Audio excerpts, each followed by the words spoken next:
출애굽기 9장 27절에서 35절 말씀. 바로가 사람을 보내어 모세와 아론을 불러 그들에게 이르되 이번은 내가 범죄하였노라. 여호와는 의로우시고 나와 나의 백성은 악하도다. 여호와께 구하여 이 우레소리와 우박을 그만 그치게 하라. 내가 너희를 보내리니 너희가 다시는 머물지 아니하리라. 모세가 그에게 이르되 내가 성에서 나가서 곧 내 손을 여호와를 향하여 펴리니 그리하면 우레소리가 그치고 우박이 다시 있지 아니할지라. 세상이 여호와께 속한 줄을 왕이 알리이다. 그러나 왕과 왕의 신하들이 여호와 하나님을 아직도 두려워하지 아니할 줄을 내가 아나이다.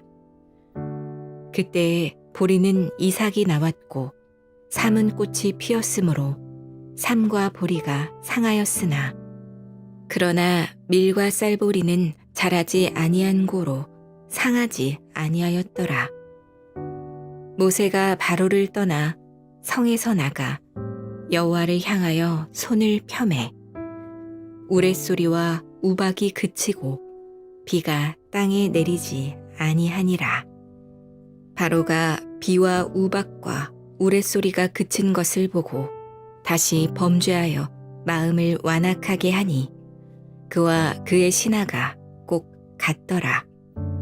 바로의 마음이 완악하여 이스라엘 자손을 내보내지 아니하였으니 여호와께서 모세에게 말씀하심과 같더라.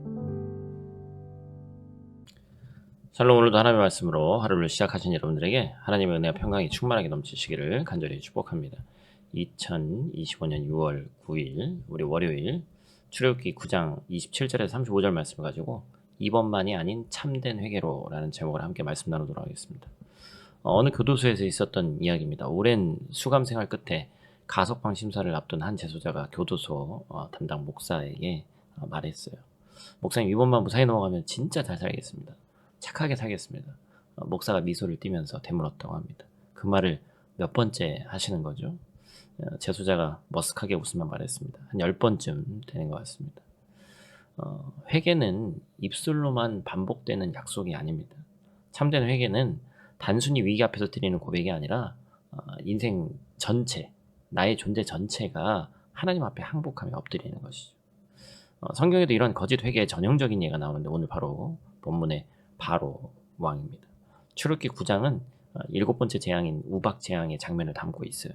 바로는 이미 6번의 재앙에도 불구하고 마음을 완악하게 했지만 이번 7번째 우박 재앙 앞에서는 처음으로 이번은 내가 범죄하였다라고 고백하며 죄를 시인합니다. 이제 뒤에 우리가 같이 볼 텐데 이 내용이 왜 진정한 회개가 아니고 참된 회개가 아니었는지 오늘 말씀을 통해서 또한 그 참된 회개는 무엇인지를 크게 3가지로 함께 살펴보고자 합니다. 오늘 본 말씀 통해서 우리가 첫 번째로 기억해야 될 것은 참된 회개는 이번만이 아닌 우리 전부의 죄악을 고백하는 것이다 라는 것입니다. 27절 말씀 제가 앞에서 잠깐 언급했습니다만 같이 한번 읽어보겠습니다. 바로가 사람을 보내어 모세와 아론을 불러 그들에게 이르되 이번은 내가 범죄하였노라. 여호와는 의로우시고 나와 나의 백성은 악하도다. 분명 잘못을 시인하는 표현이지만 무엇인가 앞뒤가 맞지 않아요. 바로는 지금까지 자신의 완악함은 제쳐두고 이번 사건에 대해서만 잘못을 시인하고 있는 겁니다. 이것은 마치 우리가 죄를 지었을 때 흔히 하는 변명인 이번에만 잘못했을 뿐이고 평소엔 괜찮은 사람이다라는 자기 합리화와 닮아 있습니다. 그러나 참된 회개는 특별하게 이번만 잘못을 인정하는 데 그치지 않고 내 존재 전체가 죄인임을 인정하는 고백이어야 됩니다. 그래서 영국의 설교자 마틴 로이드 존스는 회개를 가르쳐서 하나님 앞에서 자신이 정죄받아 마땅한 비참한 죄인임을 깨닫고 이 죄를 내 안에서 제거해버리고 싶어하며 모든 형태의 죄에서 등을 돌리는 것이다 이렇게 표현했어요. 하나님 앞에서 우리는 단지 몇 가지 실수만 저지르는 것이 아니라 근본부터 죄에 물들어 있는 인간임을 고백해야 됩니다. 참된 회개는 우리가 절망적인 죄인이고 우리의 죄가 우리의 행위의 거의 모든 부분에 스며들어 있다는 것을 깨닫는 것에서부터 시작하는 거예요. 바로의 고백이 거짓인 이유도 거기에 있습니다. 그는 지금까지의 완악함과 죄악된 본성은 인정하지 않고 그때 당시의 위기만을 모면하려고 했던 것이죠. 우리 역시 죄를 고백할 때 순간의 위기를 모면하기 위한 입술의 고백에 머물고 있지 않은지 돌아봐야 됩니다. 참된 회개는 나도 완벽하진 않지만 그런 식의 자기 변명을 멈추고 하나님 제가 죄인입니다 라고 전적으로 시인하는 데서부터 시작되는 것임을 반드시 기억하시기를 축복합니다. 오늘 본 말씀 중에서 두 번째로 기억해야 될 것은 참된 회개는 의지하던 것을 다 내려놓을 때 가능하다라는 것입니다. 31절과 32절 우박 재앙의 피해 상황을 이제 전하고 있는데 한번 보죠. 그때에 보리는 이삭이 나왔고 삼은 꽃이 피었으므로 삼과 보리가 상하였으나 그러나 밀과 쌀보리는 자라지 아니한 고로 상하지 아니하였더라. 뭔가 의도적으로 이렇게 기록한 거죠. 단순한 피해 보고서가 아니라 하나님의 심판 속에서도 자비하심으로 해서 남겨진 부분이 있다는 거예요. 당시 애굽에서는 늦겨울에서 초봄 일월경에 보리와 삼이 먼저 자라서 우박이 상했지만 아직 자라지 않은 밀과 쌀보리는 피해를 입지 않았습니다. 여러분 이 얘기는 뭐예요? 하나님께서 그걸 남겨두신 것이 은혜다. 그러나 바로는 이 남겨진 곡식을 의지하면서 회개의 자리로 나아가지 못합니다. 그러니까 인간적인 것을 바라보는 것이죠. 여전히 스스로 해결할 수 있다는 나름대로의 플랜 B를 마음에 품고 있는 거예요. 바로가 완전한 회개로 나아가지 못한 결정적인 이유는 아직 먹고 살 일이 남아 있었기 때문입니다. 그는 하나님께서 베풀어 주신 자비를 의지하기보다는 자신에게 남겨진 가능성과 대비책에 소망을 두었습니다. 내가 남겨놓은 것을 의지할 때는 결코 하나님께 완전히 항복할 수가 없습니다. 온전히 회개할 수가 없어요. 나 자신에게 소망이 있다고 여기는 한 인간은 하나님을 진심으로 붙들지 않습니다. 온전한 회개는 나에게는 아무런 소망이 없고 오직 하나님께만 소망이 있음을 고백하는 것입니다. 회개는 자기를 위한 마지막 변명까지도 포기하는 거예요. 하나님은 바로에게 자비의 흔적으로 밀과 쌀 보리를 남겨주셨고 그것은 진정한 회개의 기회였고 기다림이었고 은혜였습니다. 그러나 바로는 그 은혜를 자신의 완악함을 지탱하는 근거로 사용했죠. 혹시 우리 마음 가운데도 남겨놓은 밀과 쌀보리가 없는지 한번 돌아봐야 됩니다. 이것만은 붙들고 싶고 이것만은 내 계획대로 두고 싶은 생각이 없는지, 하나님께서 우리 삶 속에 아직 남겨두신 여지, 기회, 은혜는 회개를 유예하라는 뜻이 아니라 지금 전적으로 하나님께 돌아오라는 부르심인 줄로 믿습니다. 참된 회개는 감춰둔 대책 없이 숨겨둔 소망 없이 전부를 하나님께 맡기는 결단이에요. 이 말씀을 꼭 기억하시기를 축복합니다. 마지막 세 번째로 우리가 기억해야 될 것은 참된 회개는 상황이 해결된 것을 보고 결정하는 반응이 아니라 성령으로 변화된 마음에서 비롯되는 것이다 라는 것입니다. 34절 말씀, 비와 우박과 우레소리가 그친 것을 보고 다시 범죄하고 마음을 완강하게 하니, 절대 변하지 않는 것을 우리가 잘 알고 있죠. 바로는 방금 전까지만 해도 범죄해노라라고 고백하며 모세에게 간청했지만 잠깐의 일시적인 반응이었습니다. 고통이 사라지니까 그의 결심도 사라졌습니다. 그는 상황이 나아진 것을 보고 다시 죄악의 길로 돌아가는 거예요. 여러분 이게 인간 본연의 모습이다라는 걸 인정해야죠.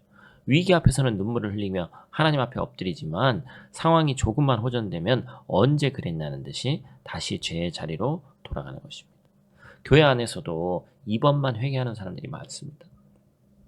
위기의 순간에는 잠시 무릎을 꿇지만 평안이 오면 다시 이전의 삶으로 돌아갑니다. 성경은 그것을 회개라고 부르지 않아요. 이것은 그냥 세상적인 근심일 뿐이죠. 사도 바울은 고린도후서 7장 10절에서 이렇게 얘기합니다. 하나님의 뜻대로 하는 근심은 후회할 것이 없는 구원에 이르게 하는 회개를 이루는 것이요 세상 근심은 사망을 이루는 것이니라. 아멘. 여러분 세상 근심은 단지 상황에서 벗어나고자 하는 마음이지 하나님 앞에서 죄 자체를 미워하는 참된 회개가 아니라는 거예요. 바로의 고백도 지금까지 자기가 저질렀던 일에 대한 어떤 양심의 찔림이었지 그의 교만과 탐욕은 여전히 살아있었고 단지 하나님의 징벌로 억눌려 있었습니다. 결국 참된 회개는 환경의 변화가 아니라 우리 심령, 마음의 변화에서부터 시작하는 것입니다. 하나님 앞에서 죄 자체를 슬퍼하고 죄의 자리에서 떠나서 하나님을 사랑하는 쪽으로 마음의 방향을 바꾸는 것. 이것이 성령께서 주신 회개의 열매예요. 참된 회개는 단순한 감정의 동요가 아니라 지성과 감성과 의지가 함께 하나님께로 돌이키는 전 인격적인 결단입니다. 우리가 1대1 제자 훈련할 때도 배웠던 내용인데, 그렇죠? 그래서 회개는 결심이 아니라 방향이어야 되는 거예요. 상황이 좋아지든 나빠지든 우리의 모든 방향이, 마음이 하나님께로만 향해 있어야 된다는 것입니다.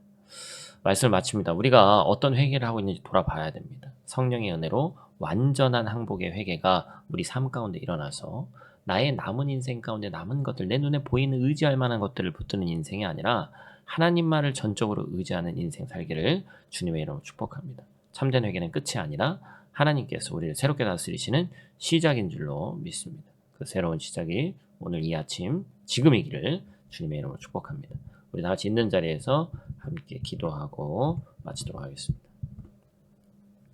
사랑과 자비가 풍성하신 아버지 하나님, 이 아침 주님 앞에 더욱더 나아가기를 원합니다. 우리는 너무 자주 이번만이라는 말로 자신을 속이면서 입술로만 회개하고 마음은 돌이키지 않았던 순간들을 고백합니다. 고난이 닥칠 때만 하나님을 찾고 상황이 나아지면 다시 죄의 자리로 돌아갔습니다.